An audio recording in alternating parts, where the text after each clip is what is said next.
Saya menjadikan tolok ukur keberhasilan saya dalam pelayanan itu bukan dari berapa kali jemaat datang ibadah, tapi saya pengen tahu berapa banyak dari jemaat yang punya. Jangan lupa follow, like, dan share video ini biar lebih banyak orang diberkati.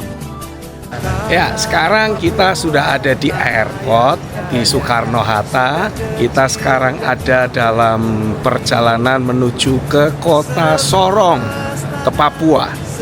Papua, here we are.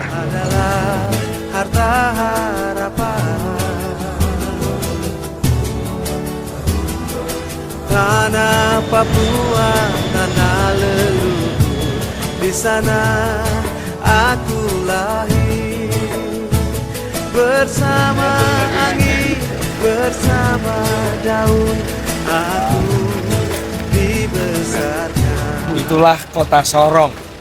Kita lagi atas gunung, itu kota Sorong. Itu yang pulau itu katanya namanya Pulau Buaya itu. Nah, boleh lihat Pulau Buaya.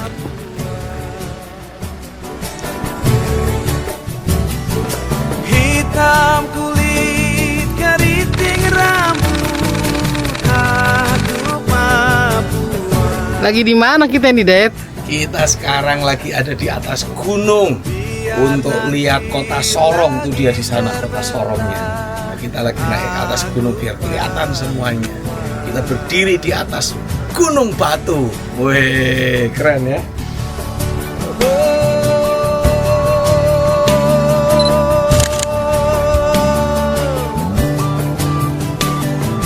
Tanah Papua, tanah yang kaya, surga kecil jatuh ke bumi.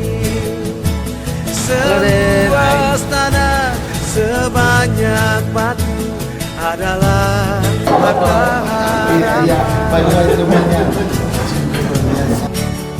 Oh, tanah Papua, tanah leluhur. Gereja itu harusnya menjadi pintu gerbang untuk sorga menjadi nyata di daerah di mana gereja itu ada. Dan setiap hamba-hamba Tuhan itu adalah orang kunci kegerakan.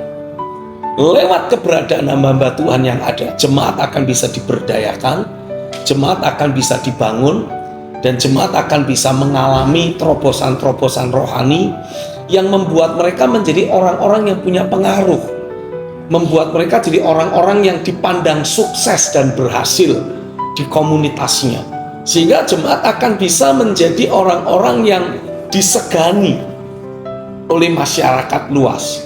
Dan lewat keberadaan jemaat ini, komunitas-komunitas di masyarakat akan bisa diberdayakan. Keberadaan gereja Tuhan itu rata-rata sudah terpengaruh oleh, saya menyebutnya dengan istilah roh agamawi, di mana fokus kita cuma satu, fokusnya cuma ibadah dan hanya ibadah, dan mengkondisikan pokoknya kalau jemaat itu harus rajin ibadah, mati masuk surga. Tapi kehidupan sehari-harinya tidak dibina, kehidupan sehari-harinya tidak diberdayakan, sehingga ukuran kita sebagai seorang hamba Tuhan untuk mengukur ini jemaat cinta Tuhan, diberkati Tuhan, memperkenan hati Tuhan atau tidak, itu cuma diukur dari berapa kali dia datang ibadah dalam satu minggu. Padahal harusnya ukuran kita dalam mengukur kondisi hidup jemaat itu bukan dari berapa kali dia ibadah, tapi harusnya bagaimana kehidupan sehari-harinya. Sudah berkemenangan atau belum? Apakah kehidupan sehari-hari jemaat sudah menang dari masalah ekonomi, sudah menang dari masalah kesehatan, masalah keluarga? Kalau belum, wah artinya PR kita masih banyak, Bapak Ibu.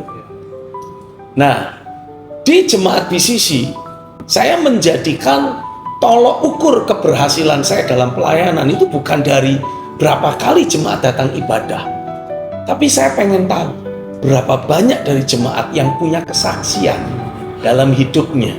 Ada perbuatan tangan Tuhan yang besar yang menyertai hidupnya, sehingga ketika mereka punya banyak masalah, mereka jadi berkemenangan dari setiap masalah yang ada. Dari setiap pergumulan kesehatan, berapa banyak yang sudah alami kesembuhan, mujizat. Yang punya masalah keuangan, berapa banyak yang alami terobosan ekonomi. Itu kita jadikan sebagai tolok ukur. Sehingga sebagai akibatnya, kehidupan sehari-hari jemaat itu di sosial masyarakat itu otomatis semakin hari semakin naik. Nah, dari situlah kita jadi punya kesempatan untuk berfungsi jadi garam dunia, berfungsi jadi terang dunia. Kan kalau jemaat sendiri masih bermasalah seperti yang lain-lain, gimana kita mau jadi garam dunia? Betul ya Bapak Ibu ya? Nah, sama kok. You ngutang, I juga ngutang. Kita sama-sama dikejar-kejar pinjol, nah kan sama saja.